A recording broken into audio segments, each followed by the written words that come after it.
and also the route options all the way up from Sheffield to Leeds with regards to HS2 will also be part of that study. Lobby more. Thank you, Mr. Speaker. After much lobbying, I'm also very pleased to hear that the Government have announced that the integrated rail plan will be reviewed and a new station could be considered in Bradford. Will the Minister meet with me to discuss this important issue and also prioritise so we can move at speed, because this will bring better connectivity and economic prosperity to not only Bradford but Keighley as well? Mr. Speaker, I certainly will meet him. Can I thank him? He has been involved in this project for the last couple of years in terms of being able to make the case for Bradford. Bradford is our youngest city in terms of age population. It's our 5th largest in terms of region. And we firmly believe that levelling up means delivering for Bradford. So I'm very happy to meet with him. And I'm delighted that this government is willing to look and give that partnership working to Bradford. Dr. Rupert. Now social distancing's over, can he look into restarting the pilot into demand-responsive buses that Ealing and one other London Conservative borough were undertaking before COVID pulled the plug on them, as his predecessor, the last Transport Secretary, said he would do before being shuffled off? I'm delighted that delighted to obviously discuss these matters with TfL at my regular meetings. All of the decisions in this space are devolved to Transport for London as part of a £6 billion package, and I'll be delighted to discuss it with either the Mayor or the Commissioner for Transport at my next meeting with them. Scott Benson. A passing loop on the South-Fylde rail line would double the number of trains coming into my constituency every single hour, facilitating the millions of people who come to Blackpool every single year. Following the awarding of feasibility monies to look at this project, will the Minister meet with me to appraise the current options? Minister. Mr. Speaker, delighted to meet with the Honourable Member for Blackpool South. He's absolutely right. When it comes to restoring a railway, the Government's committed £500 million to deliver more railways. The strategic outline business case with regard to his own project that he's worked so hard for is with the Department. I'm very happy to meet with him and discuss it. Martin Day. Thank you. There's been remarkably little progress in rolling out street-side chargers for electric vehicles for buildings where there are multiple residents. So what action is the Government taking to promote this and ensure we have the correct regulatory framework in place? Minister. Well, the Honourable Gentleman will be aware that we've got a fund, the AUX fund, to support on-street charging. We also have the new Levi fund to support, and we've given money to local authorities to support capability building in this area. If there is a specific concern that animates him, he's welcome to write to me in relation to his constituency. Greg Smith. Thank you, Mr. Speaker. Yesterday I chaired a roundtable with the freight sector looking at the growing problem of theft from lorries in overnight lorry parks and service stations, which is costing the economy hundreds of millions of pounds a year. What is my honourable friend doing with the sector to ensure for the extortionate fees freight companies are charged, they get secure parking overnight? I'd like to really thank my honourable friend for his work in this area and across a number of areas in transport, actually. We are looking in depth at driver welfare, including providing extra lorry park and more secure facilities, with grants due to be announced in the summer. Ray Morris. Thank you. Can I ask the Roads Minister about the Lower Thames Crossing project, and in particular, what steps the DfT are taking to ensure companies like Murphy Group respect basic workers' rights to join a trade union when bidding for major transport contracts? Minister. My right honourable friend, the Minister for the Future of Transport, met with Murphy Group this week. The Government remains committed to Lower Thames Crossing as part of the responsible decisions taken to help meet inflationary pressures and balance the nation's books. We will be rephrasing construction on LTC by 2 years. This will allow more time to take into account stakeholder views and ensure that there remains an effective and deliverable plan in the best interests of taxpayers.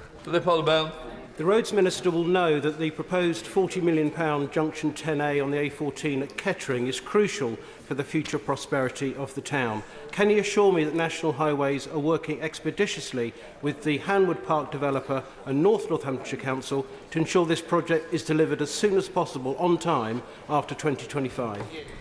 I can provide my honourable friend that assurance. Having visited his constituency and met with him near this project, I know how important it is to him, and National Highways are indeed working to do everything possible to see this project come to delivery. Gary McCarthy. Thank you, Mr. Speaker. The Buses Minister assured me a couple of months ago that he was prepared to work with the West of England Authority to ensure maximum flexibility as to how bus funding could be spent.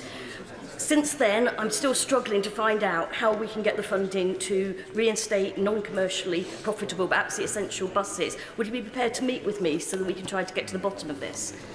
I'd be delighted to meet with the Honourable Lady. I've met recently with the Mayor of the West of England, who's had £20 million in BSIP funding, which we've made more flexible. To date, he's looked at schemes including the birthday month get-around scheme, which I can see the Honourable Lady might not be as interested in as some of her honourable friends, but I'd be delighted to meet with her and to discuss further what more flexibility we could make in order to preserve buses in her constituency. David Simmons.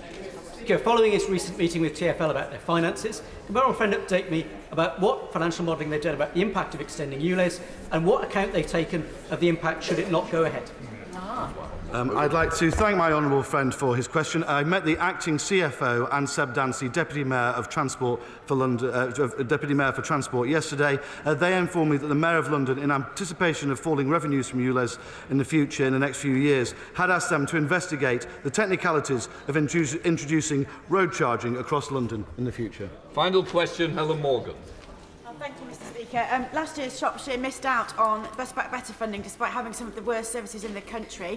That funding was hugely scaled back on a national level. Will the Minister commit to reinstating some kind of funding to give rural places the bus services that they need? Minister. Well, I'd like to thank the Honourable Lady for her question. I've particularly been looking into all bus funding right across the country. She will know that the Shropshire Council have had around £1.5 million in BSIP plus funding, and on those cross-border services, I know that I've been working very closely with the Honourable Member for Clwyd South, who is doing a huge amount of work in this area, particularly between Shropshire and Wales. That completes questions. Before I call the Prime Minister, may I say how pleased I am to see him in the House. I hope we will see more statements made in the House first. Going forward, I'm sure we can work together on that. I now call the Prime Minister to make his statement. Thank you, Mr. Speaker. I have just returned from the NATO summit in Vilnius, where we strengthened the NATO alliance and confirmed Britain's place at its heart.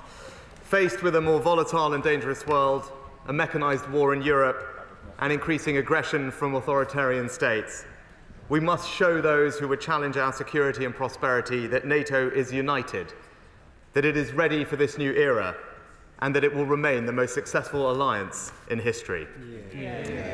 Mr. Speaker, together with our allies, that is exactly what we did in three specific ways. First, we acted decisively to strengthen the alliance. We agreed the most fundamental transformation to NATO's readiness since the Cold War. That includes comprehensive warfighting plans to defend the UK and its allies, scaled up defence production to boost our stockpiles, which will benefit British industry and jobs, and increased defence spending. All allies made an enduring commitment to invest at least 2% of GDP. And, Mr. Speaker, the Vilnius summit saw NATO's membership expand. We welcomed Finland to the table as a NATO member, and we ensured that Sweden will follow close behind. The historic decision of our Finnish and Swedish friends to join NATO would have been almost unthinkable just a year and a half ago, but Putin's aggression made it almost inevitable. Where he sought to make us weaker, he has achieved the opposite. We are stronger than ever with these new allies by our side. Second, Mr. Speaker, we acted to increase our support for Ukraine. Let us never forget what Ukraine is going through. Over 500 days of war, they have experienced untold suffering, the likes of which no NATO country has suffered since its inception. I know the whole House will join me in paying tribute to the Ukrainian people and to their incredible spirit and fortitude. They're still standing strong and defiant, and the counter-offensive is making progress.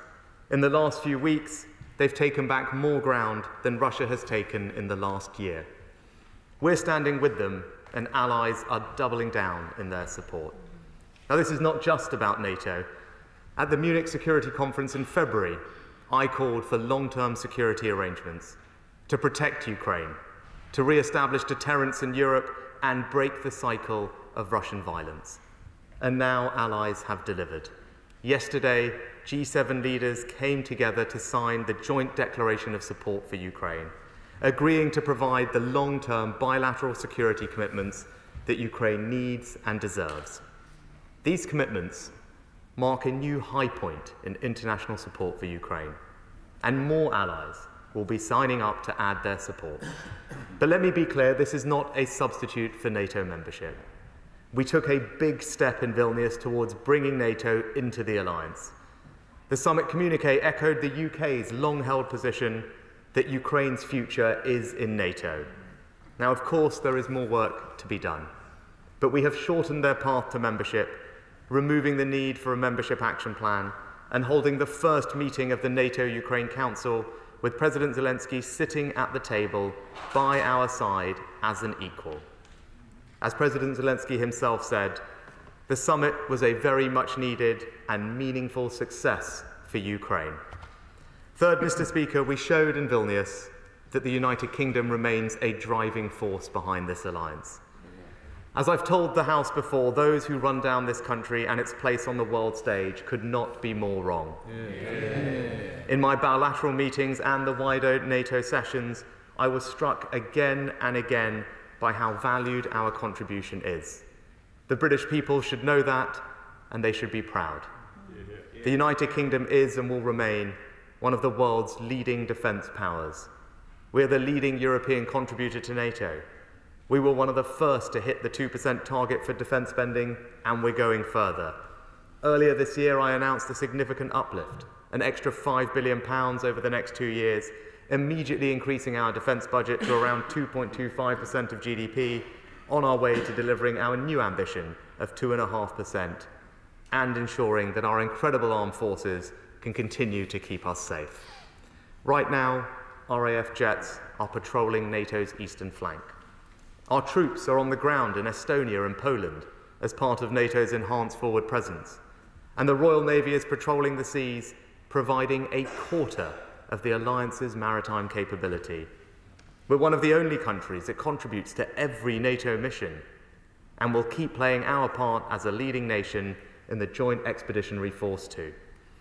We're building deep partnerships like AUKUS and the Global Combat Air Programme, and we're using our leadership and technology to keep NATO at the cutting edge, hosting the European headquarters of the Defence Innovation Accelerator and holding the first global summit on AI safety in the UK later this year. We're also leading the debate on tackling emergency security threats, including the migration crisis. I've called on NATO to play a stronger supporting role here, helping southern allies build their capabilities. Now, this leadership in defence and security is matched by our diplomacy, strengthening our relationships around the world. In just the last few months, we've concluded negotiations on the CPTPP. We've signed critical minerals partnerships with Canada and Australia, a semiconductor partnership with Japan, and the Atlantic Declaration with the United States, a new kind of economic partnership in a more contested world. And Mr. Speaker, there's no better example of our ability to bring all these elements together and lead on the world stage than our response to Russia's invasion of Ukraine. Our diplomats have led the unprecedented effort to coordinate sanctions against Russia's economy. Last month, we hosted the Ukraine Recovery Conference, raising over $60 billion to help rebuild Ukraine's economy and bringing in the private sector to help unlock their economic potential. And as the House knows, we have backed Ukraine's fight for their freedom and sovereignty since the start. As the first country in the world to train Ukrainian troops, first in Europe to provide lethal weapons, first to commit tanks, first to provide long-range missiles, and now we're at the forefront of a coalition to equip the Ukrainian Air Force, with Ukrainian pilots starting their training here in just a few weeks' time. Mr. Speaker, we do all of this because it's right, because it protects our values and our interests, because it keeps our people and our allies safe, and because, quite simply, it's who we are as a country. Yeah. We were there at the start of the NATO alliance, and this week we've shown once again that we remain at its heart, leading it into the future. And I commend this statement to the House. I call the Leader of the Opposition, Keir Starmer. Thank you, Mr. Speaker, and I'd like to thank the Prime Minister for an advance copy of his statement. Mr. Speaker, it's over 500 days since Putin's barbaric war in Ukraine began. Putin believed the West was too divided to act in our common interest, too corrupted to stand up for what was right. He was wrong. NATO nations continue to stand united. United in our collective support for President Zelensky, united in our belief that victory will come to the Ukrainian people. And so too across this House.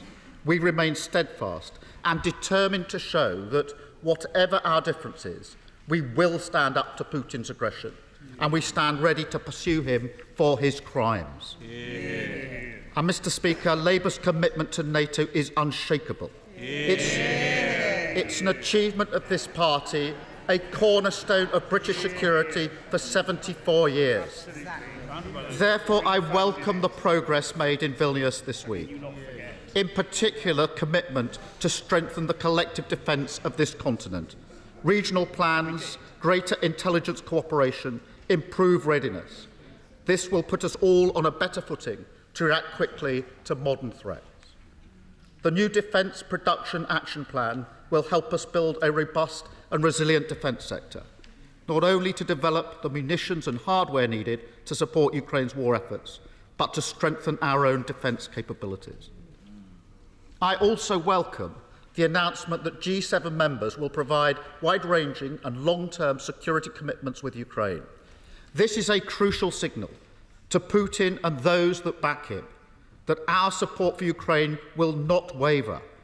We must continue to show that his illegal invasion will end in defeat and that it will only make NATO a stronger alliance. And that's why this House should celebrate the historic decision by NATO nations to welcome Sweden into the alliance. Yeah. Sweden will be a strong addition to NATO, and their membership, along with the recent accession of Finland, shows once again that rather than divide and weaken Europe, Putin's war has only strengthened our collective resolve. NATO has never been stronger. Yeah. Mr. Speaker, I understand the decision by leaders not to set a timetable for Ukraine's membership of NATO.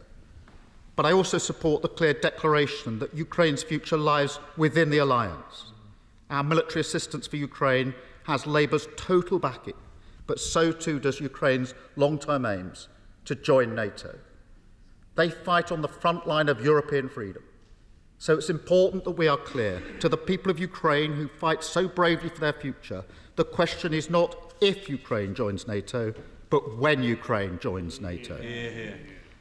Mr. Speaker, finally, it's important we are clear that even if there's a change of government in the UK, there will never be a change in Britain's resolve, no change in our support for Ukraine, no change in our commitment to the security of Britain and our allies.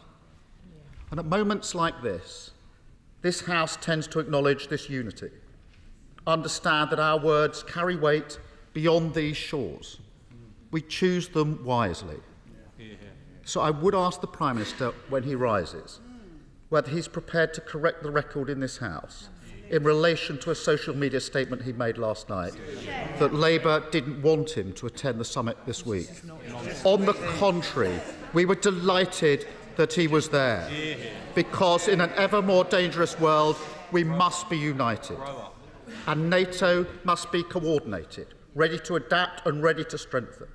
The decisions taken this week give us a platform to do that and deliver a plan that can protect our collective security and support our friends in need, however difficult that may prove to be. We must stay the course and make sure Putin's brutal ambition ends in his total defeat. Yeah. Thank you, Mr. Prime Minister. Well, Mr. Speaker, I thank the right honourable gentleman, although I would say it's a bit rich to attack me for missing Prime Minister's question time and then say that you don't want me to attend the NATO summit. Because you simply can't. Please, I want to hear the Prime Minister. Prime Minister. Mr. Speaker, I think the point has been made. And I welcome the right honourable gentleman's newfound affection for the NATO alliance, having sat for long years, having sat for long years next to someone who wanted to. I want to hear the Prime Minister. Those who don't, please, you can leave now. Prime Minister. Mr. Speaker, I think we could just tell from the volume of noise. They don't like it, Mr. Speaker, but it's the truth. They all. Order. And it's the same for this side. I also want to hear him. I don't want this side stopping me either, Prime Minister.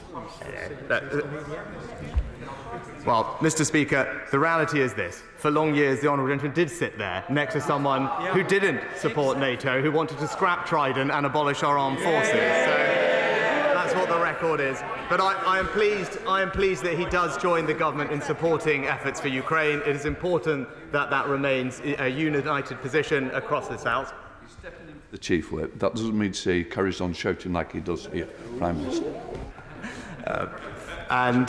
With regard briefly to NATO membership, I think it's important that President Zelensky's words are listened to. And as he said, he viewed the NATO summit as providing a meaningful success for Ukraine, for his country and its people, because significant progress was made on the path towards NATO membership. It is a question of when, not if, and as the Secretary-General said, what was a two-step process has now become a one-step process with more political and political support and momentum for Ukraine's membership than at any time in NATO's history. That's something that President Zelensky understands and appreciates. And over the course of the 2 days, what's crystal clear is that there is an incredibly strong feeling amongst all alliance members to support Ukraine on that journey as quick as practically possible. Sir Ian Duncan Smith. Mr. Speaker, I welcome the statement from the Prime Minister. I returned from Ukraine in the last few days, where I was quite close to the front line working with the charity. And the one thing that I must tell him is that they are enormously grateful for the leadership that he has shown and the UK has shown within NATO. They never stop telling us how much they welcome the UK's leadership in this matter. Can I also say that while I was there, they were very clear that in their assaults, their biggest problem is they are losing many men trying to clear the minefields. They do not have the right equipment. In fact, at night they go forward with bayonets trying to get to the mines. It's shocking to see. So can I urge my right honourable friend, if at all possible, could we make it a priority to talk to the US government and try and get them to release the right equipment that would allow them to make this assault in the right way and not lose so many lives? Well, can I thank my right honourable friend for all his commitment and indeed his personal visits to Ukraine to see firsthand what is happening and how best we can tailor our support. He's right about the mines that have been left by the Russian armies. It is a considerable effort to have them cleared. I want to reassure him that we are in close communication with the Ukrainian military about exactly what capabilities and equipment they need to clear minefields and support their armed forces as they make progress. We will continue to have that conversation and work with allies to get them all the kit that they need. SNP spokesperson Deirdre Brown. Thank you, Mr. Speaker. And can I associate myself with the Prime Minister and the shadow opposition leaders' strong support for Ukraine, Slav Ukraini. This government's defence command paper will be published next week, I believe. Given events in Ukraine, what lessons has the Ministry of Defence learned about modern urban warfare and how that will feed into operational strategy? I recall the former Prime Minister at the Liaison Committee just before the war saying we have to recognise that the old concepts of fighting big tank battles on European landmass are over. He then proceeded to cut our tank numbers. How wrong he was. Is this department considering future opportunities for defence cooperation with the EU that are complementary to NATO? There is less than a week left, this is very important, so I hope the Prime Minister is listening, until the expiration of the deal allowing Ukrainian grain exports via the Black Sea. Can the Prime Minister speak to the discussions that were had at the summit to ensure the continuation of the current deal that is vital for Ukraine's remaining economy and global food security? What steps has the department taken and will take to improve the UK's military partnership with Finland in the period since Finland joined NATO, and are there plans to do the same with Sweden?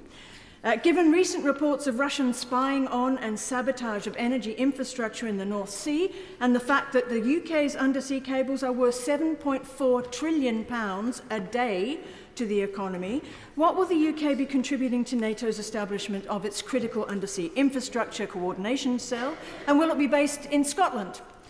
And my honourable friend and leader, the member for Aberdeen South, raised with the Prime Minister previously that some nations are continuing to use products from Russian oil. Did he pursue this further?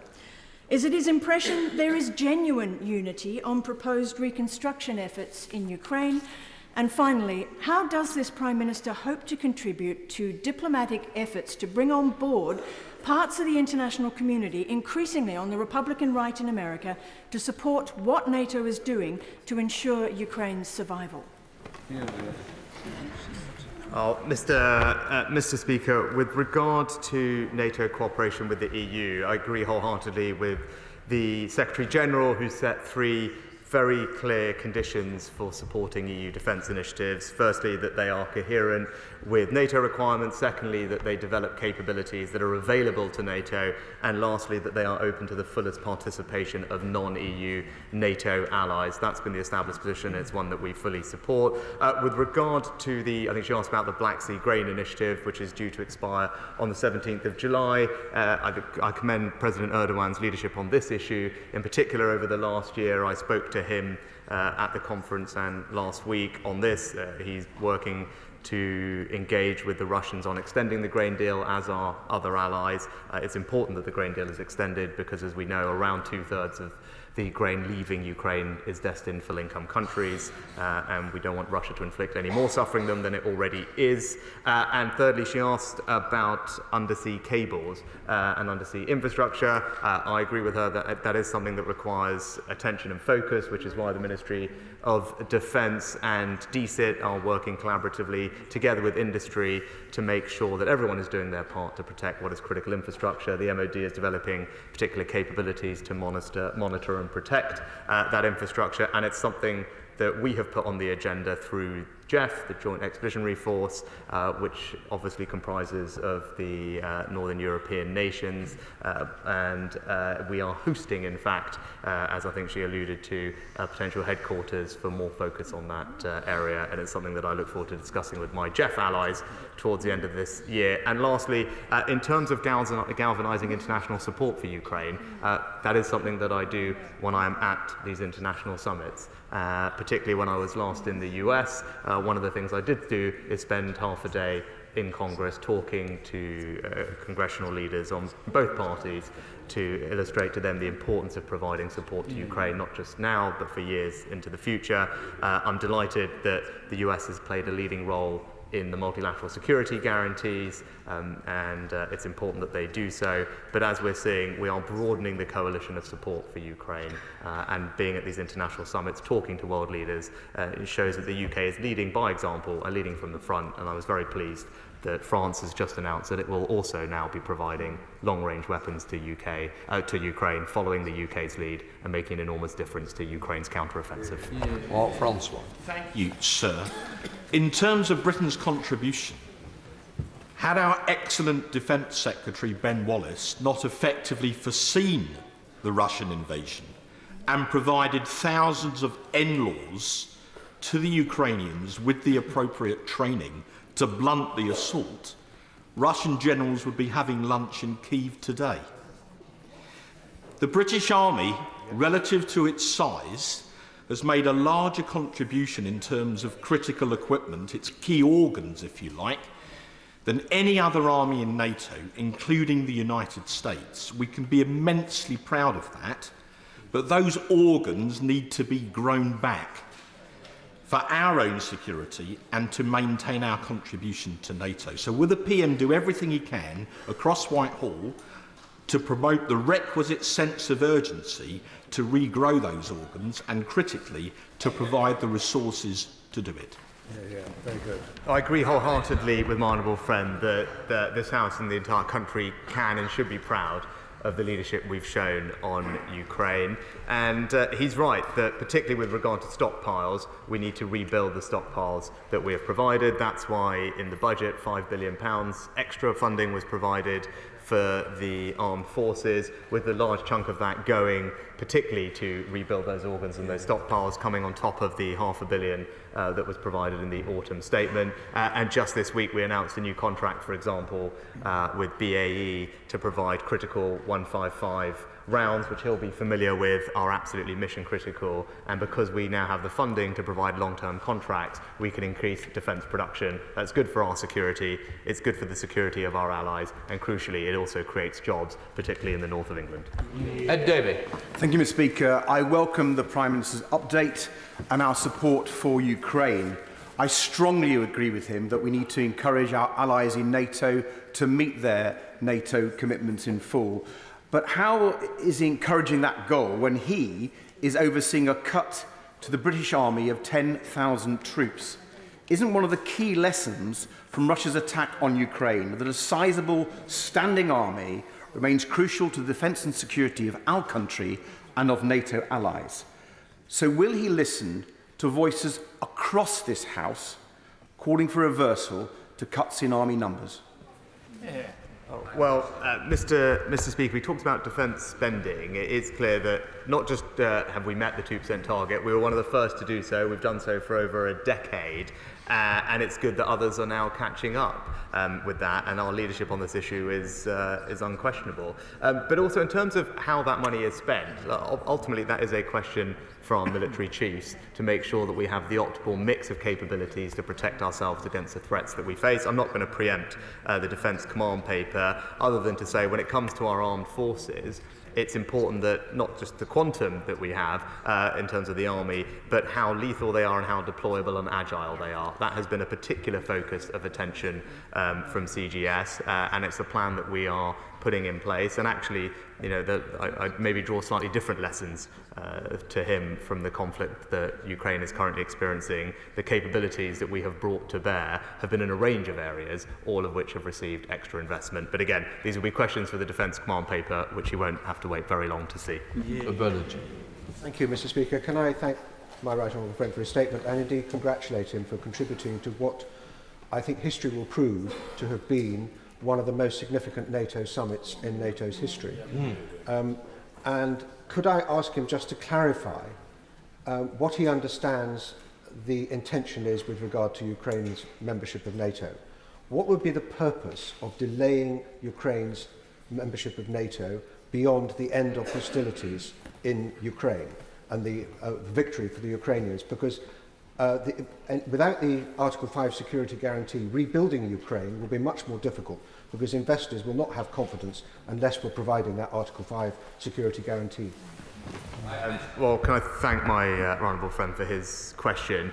In the interest of time, I might point him in the direction of the Secretary-General's press conference from the day before yesterday, which I think explained in more detail than I have time for the process and how it relates to how this has been done previously. As he pointed out, it has never been a question of timing with accession to NATO. It's always been a question of conditions and circumstances, and as he will be familiar, there is an ongoing conflict, but also there are requirements on all NATO members when it comes to areas like modernisation, governance and interoperability, which now Ukraine is firmly on the path towards fulfilling, not least because of the help and support that we have provided over the past year. I also do agree with him that I think history will judge this to be one of the most significant NATO summits.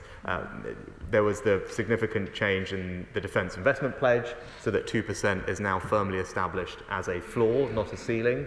The most comprehensive update to NATO's warfighting plans in decades, if not since probably since the end of the Cold War, which are remarkable in their breadth and significance, and the accession of new members, Finland and Sweden to follow, and then lastly the move on membership for Ukraine. I think taken together it represents a significant set of NATO achievements sitting alongside the multilateral security guarantees. So it's been, I think, as he says, a historic and very important couple of days.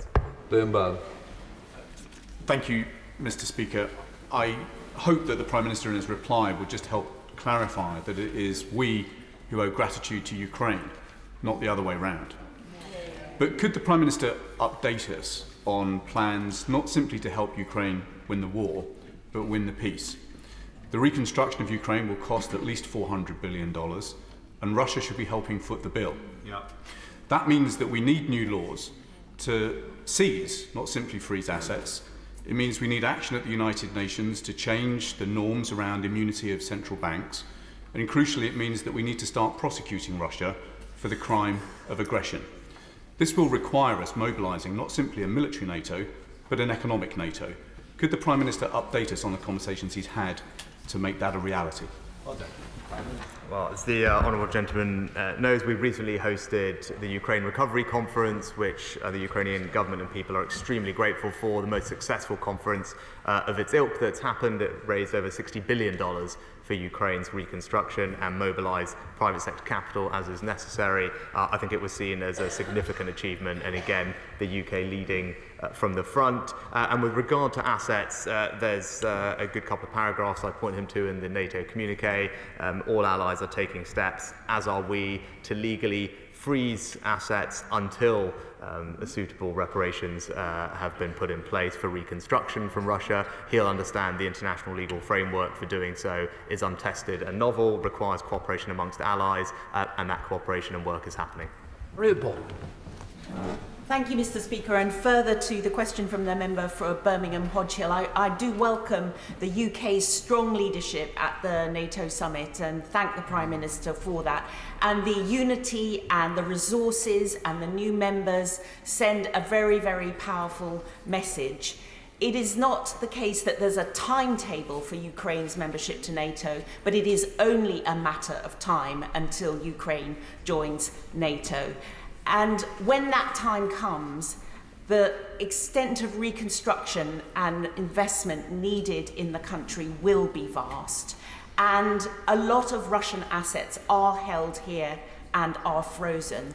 So could the Prime Minister elaborate even further on the conversations he had at the summit in terms of how the UK will play, again, a leadership role in unlocking resources from those Russian assets to help with the reconstruction of Ukraine?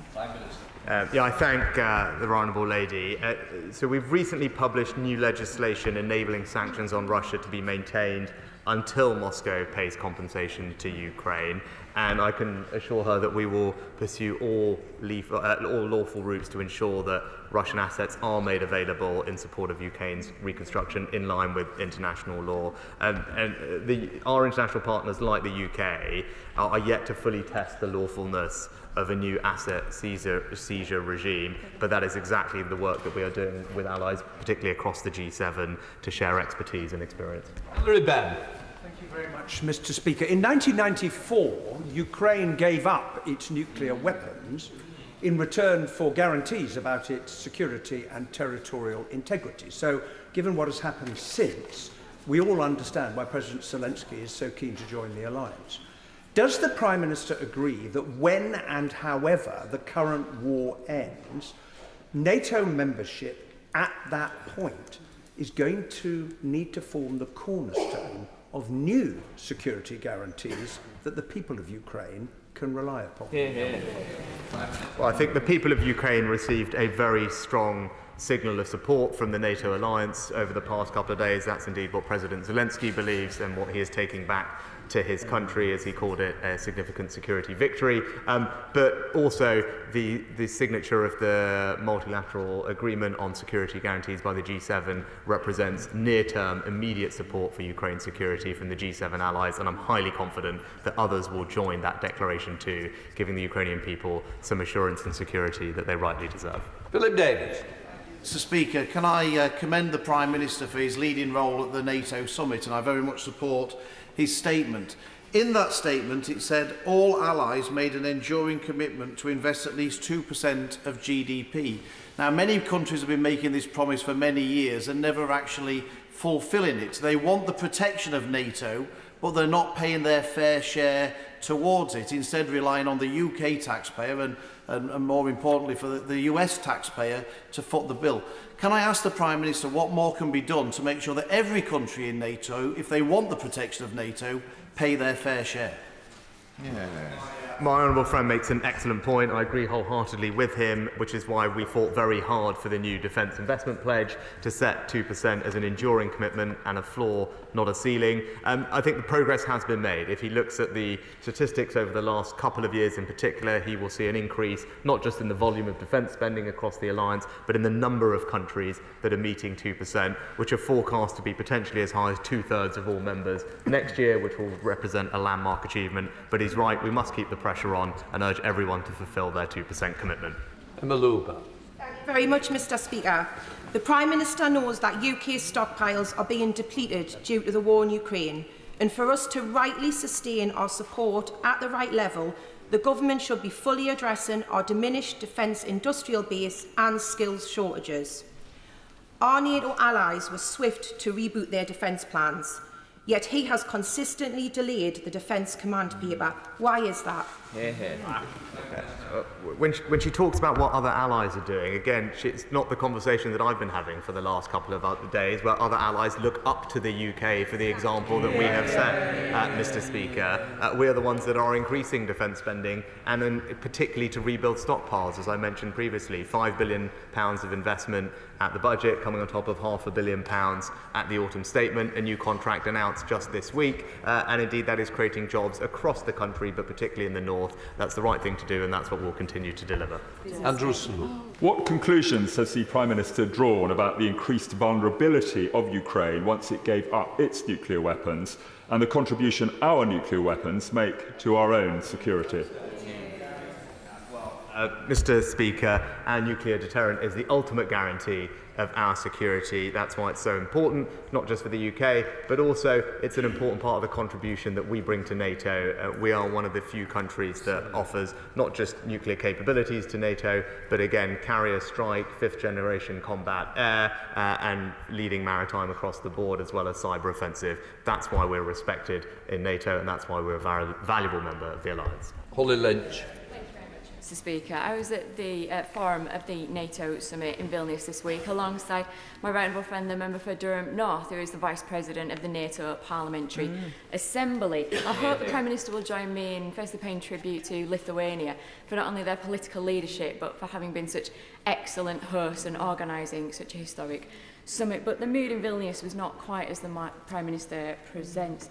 Representatives of Ukraine's Parliament and civil society had a clear and sobering message that the longer the war goes on, they are losing brave fighters on the front line, and it's why it's so important that we get the weapons that Ukraine needs to win into the hands of those brave soldiers now. So what were the practical outcomes of what was agreed to make sure that those resources are on the front line so that Ukraine can win sooner rather than later?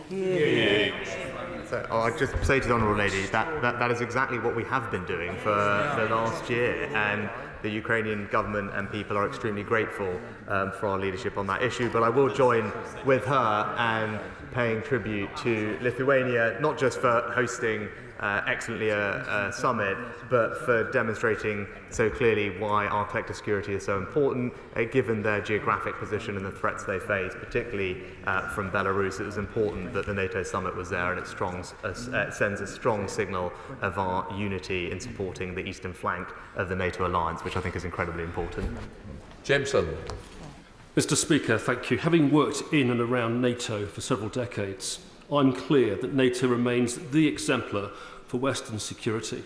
And can I also please thank the Prime Minister for his exemplary leadership when it comes to the UK contribution. Can I please ask the Prime Minister, noting that a significant number of countries are not providing their 2% commitment, does he have any sense on how these countries might be encouraged or even coerced to do so? Well, Mr. Speaker, what I'm pleased to see is positive forward momentum, and I think you can see that in, as I said, not just the quantum of defence spending across the alliance, but the number of individual countries that are increasing spending and indeed are forecast to meet the 2% target next year. It's right that we keep the pressure on, and the new defence investment pledge that was signed at this summit, I think, demonstrates a willingness across the alliance that defence spending does need to increase, a recognition of the threats that we face, but also a recognition that a number of countries, including the UK, have been leading on this issue for some years. Gardner. 475 new military sites and 50 major new military bases have been built by Russia on its northern frontier, its northern flank, in the past 6 years.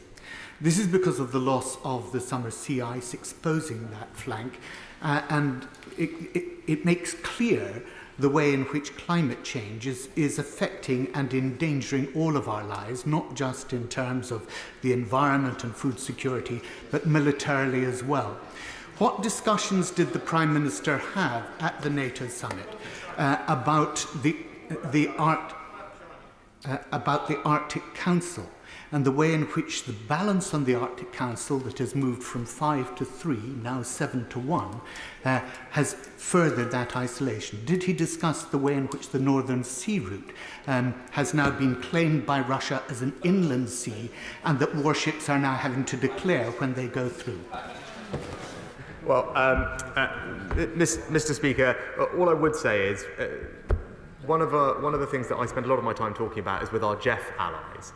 And particularly he will know, because of the geographic location of JEF, which we are the leading framework nation in, the security of the high north and the Arctic is something that we talk about regularly, and indeed I discussed that with some of my counterparts over the last 2 days, and it will be a focus of our discussions at the JEF summit towards the end of the year. But he should rest assured that it's an area that we pay increasing focus to, not just from an intelligence perspective, but also with our military capabilities.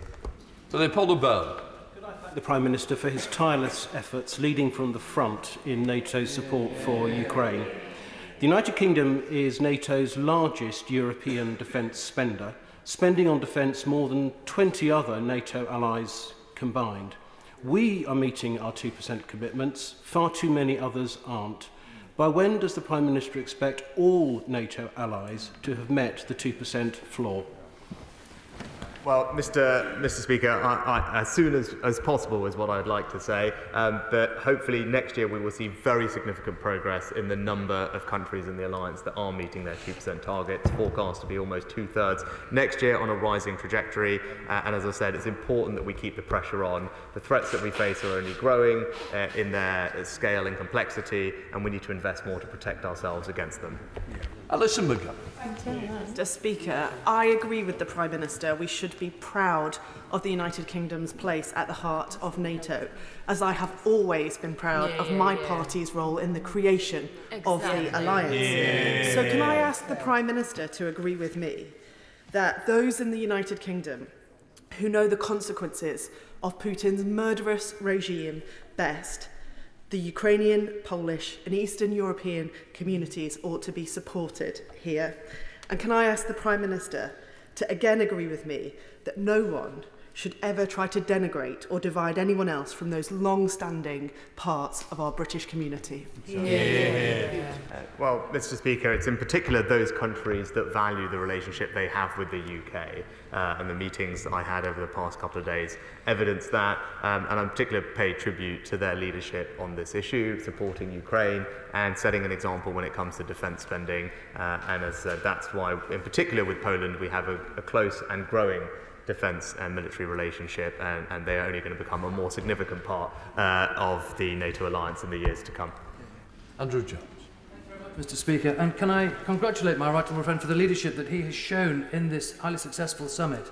I particularly welcome the broadening of this critical alliance.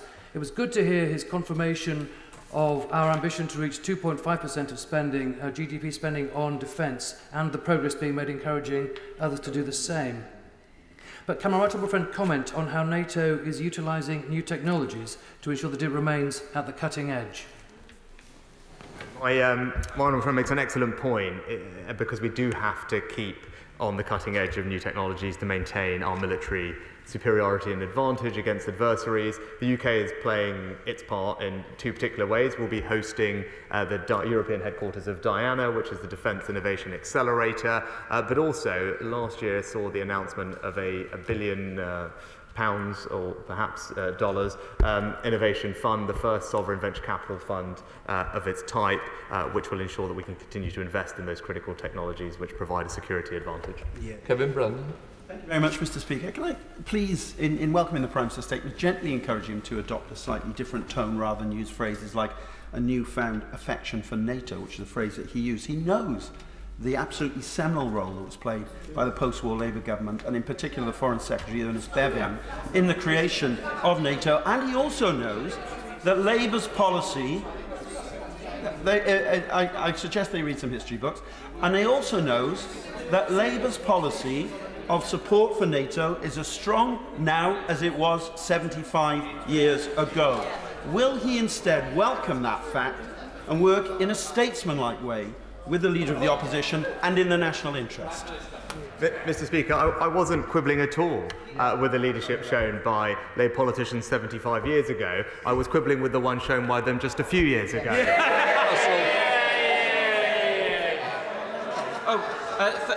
Thank you, Mr. Speaker. Would the across Watford, as across the UK, the country and people have been so welcoming of those from Ukraine who have been moved from their homes because of the despicable acts of Putin. And would he agree with me that today we're as resolved to help Ukraine win their war against Putin as we were on day one that he invaded their country? My honourable friend is absolutely right. We remain completely resolute in our commitment to support Ukraine for as long as it takes for them to regain their sovereignty and freedom, and it is enormously a proud accomplishment of this country that we've provided such warm hospitality and refuge to many Ukrainian families in all parts of our country, and I know that's something that every member of this House will join in me in thanking those families for welcoming Ukrainian families to their homes, and long may it continue. Richard Ford. Mr. Speaker, the statements coming out of Vilnius this week make plain that Ukraine will not be admitted to NATO until it enjoys a peaceful relationship with its neighbours. That's understandable, but what is the Prime Minister doing to make plain to Russia that Russia would be mistaken if it took this as an incentive to sustain its aggression, given that Ukraine is not responsible for the war on its territory? Very specifically, by leading the conversation and now delivering multilateral security guarantees to Ukraine, which we first spoke about in February at the Munich Security Conference, which has been delivered at this summit by the G7 allies, and I'm sure will be joined by many others, which unequivocally demonstrate to Russia that not only is there going to be support to Ukraine today, but for years to come, and that will serve as a significant deterrent to him and hopefully change the calculus in his head about the persistence of this illegal and unprovoked war.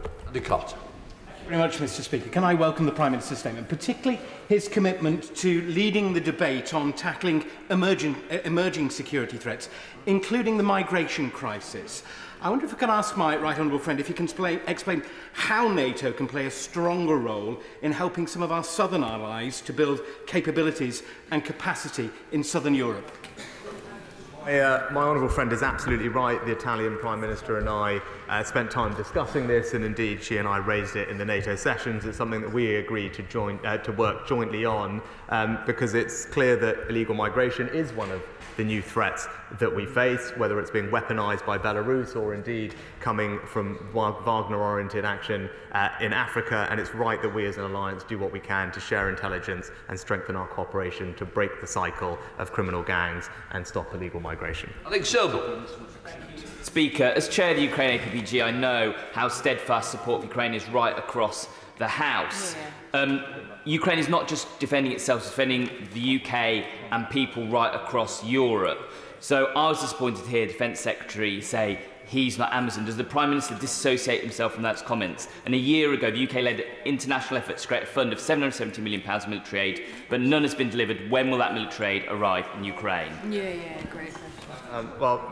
As I said, Mr. Speaker, President Zelensky and the people of Ukraine are incredibly grateful for all of the leadership and support shown by the British government and indeed the British people. And one of the things that we did was coordinate the international fund for Ukraine amongst our allies, and we continue to do that and make sure that we deliver vital supplies to the Ukrainian armed forces.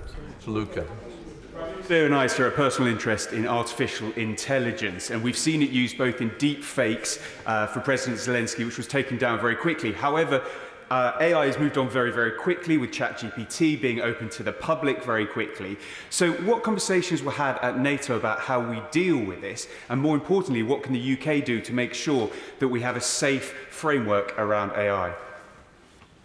My honourable friend is absolutely right about the opportunities and the threats posed by AI.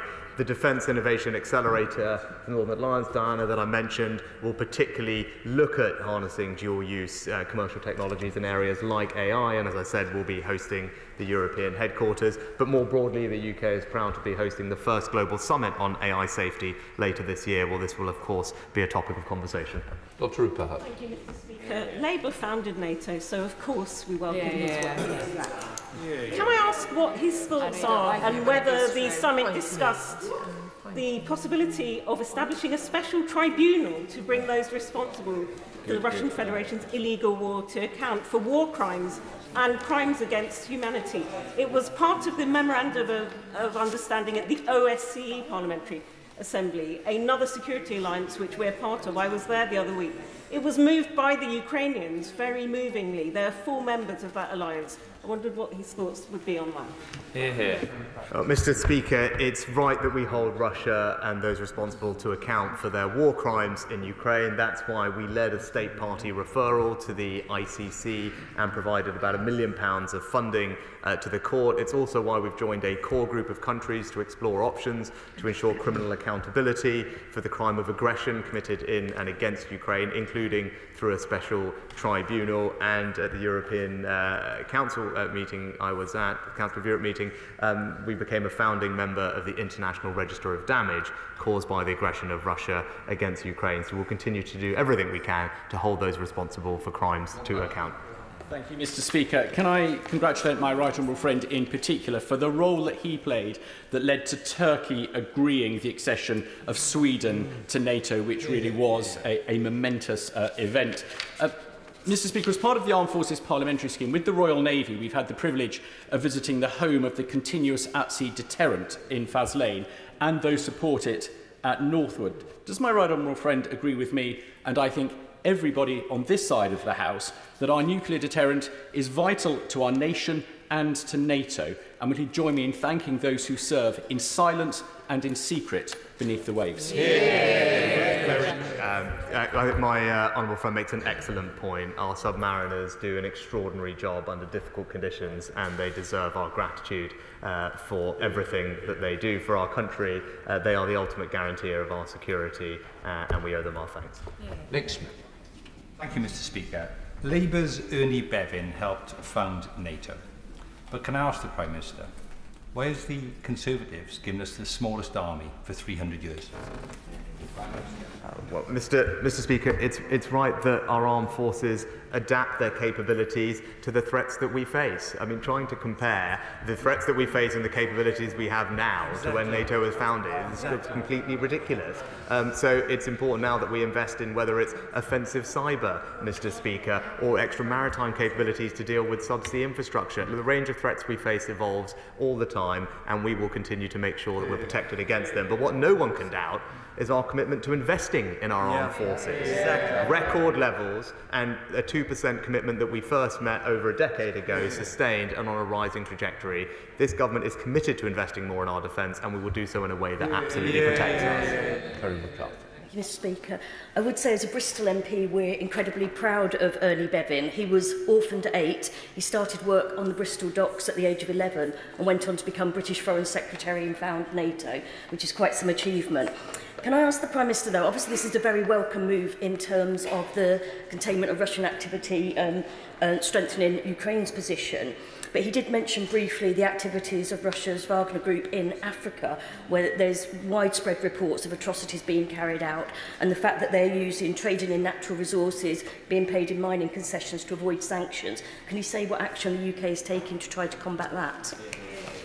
We're working closely with partners, particularly France and others, to share intelligence and do what we can to combat the destabilising impacts of Wagner where in different parts of the world, and we've also sanctioned the Wagner Group in its entirety and indeed its leaders, which is contributing to some of the economic squeeze on them.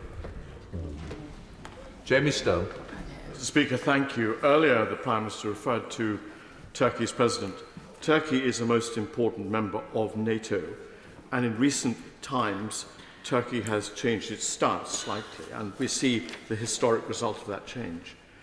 The UK has had a long historic relationship with Turkey.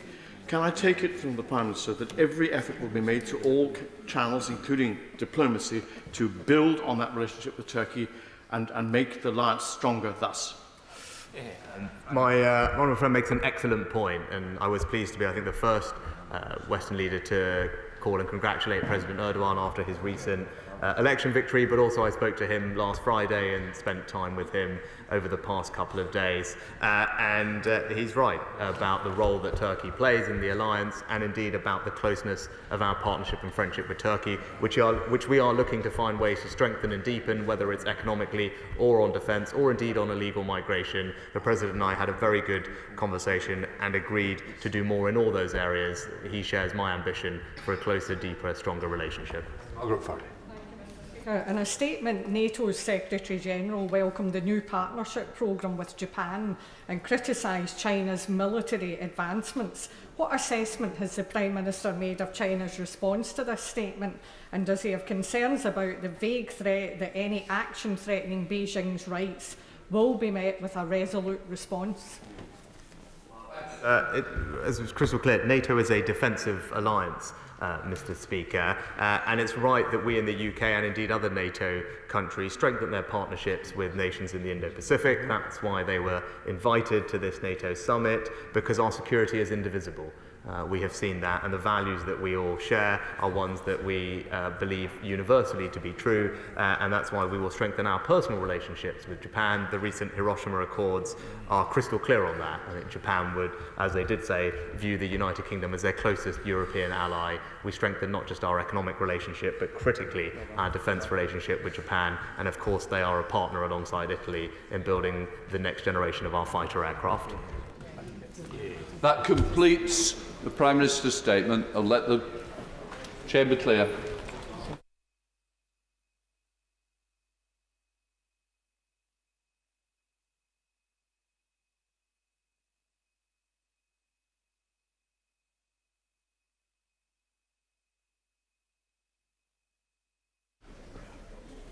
We now come to the business statement. I call Thangham Debonard. Oh, thank you, Mr. Speaker. To ask the leader, she'll give us the forthcoming business.